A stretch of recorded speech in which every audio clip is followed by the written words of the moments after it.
নারী মানুষ ভালো না রে।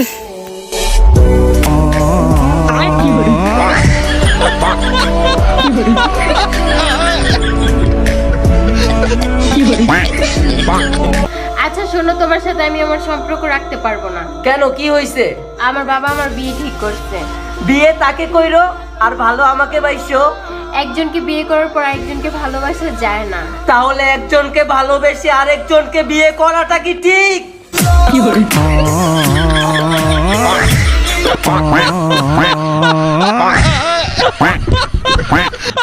তোমার গার্লফ্রেন্ড আছে? বলো বলো, কে সেই লাকি গার্ল? তুমি।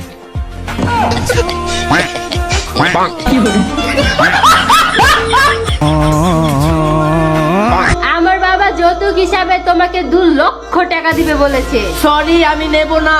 কেন? একটু চিন্তা করে দেখো তো, তোমার বাবা কত কষ্ট করে টাকাগুলো উপার্জন করছে। একদিন আমিও তো বাবা হব, ঠিক না?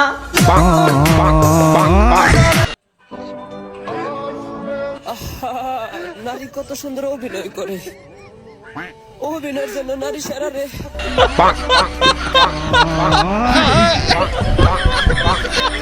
জানো প্রিয়, দুঃখ পাই আর কষ্টই পাই, বোঝার মতো আল্লাহ ছাড়া আর কেউ নাই। বড় ভাইদের সাথে খেলা দেখতে গিয়ে পাইলাম অনেক সাজা। সাজা পাইলে কি হবে, করছি অনেক মজা। মজা করতে করতে শুই করে উঠে পড়লাম ব্রিজে। ব্রিজে উঠে মনে হচ্ছে ঢুকে পড়ছি ফ্রিজে। ব্রিজের নিচে থেকে উঠে আসা ঠান্ডা বাতাস লাগছে সবার দাঁতে। দাঁতে লাগছে তাতে কি হয়েছে, চলে এসেছে আমরা খেলার মাঠে। মাঠে এসে দেখি সবাই হয়ে গিয়েছে মাঠে হাজির। সবাই বলে ফ্রেন্ডলি খেলবে, খেলবে না কেউ বাজির। খেলা দেখতে দেখতে আমাদের লেগে গেল ক্ষুধা। এখন আমাদের টার্গেট থাকবে একটাই, হাঁটতে হাঁটতে দোকান খোঁজা। অবশেষে দোকান পাইলাম, কিন্তু দোকানে পাইলাম না খাওয়ার মতো কিছু। সেই জন্য হাবড়ি জাবড়ি যা পাইলাম তাই খেয়ে ধরলাম সবার পিছু। হাঁটতে হাঁটতে এই ছেলে বলল আবার কি, এই কথাটা শুনলেই আপনার মুখে চলে আসবে একটা হাসি। মজা করতে করতে সবাই মিলে চলে আসলাম খেলার মাঠে। মাঠে এসে দেখি সবাই মটরের ফল খাচ্ছে, আর ওইদিক ব্যাটিং বল মারছে কষে।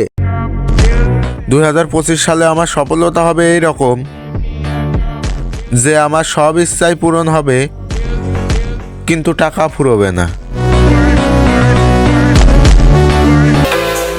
যৌবন বয়সে মাইয়ার পিছে ঘুরবা, তাইলে ভবিষ্যতে টাকার জন্য আফসোস করবা।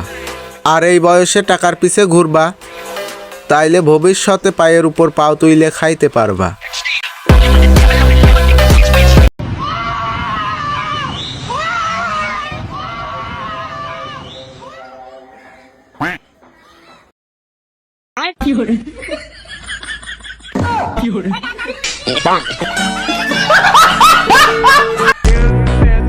আমরা ভাই কালা মানুষ, কেউ আমাদেরকে পছন্দ না করলেও আমরা কিন্তু আমাদের মায়ের চোখে অতুলনীয়।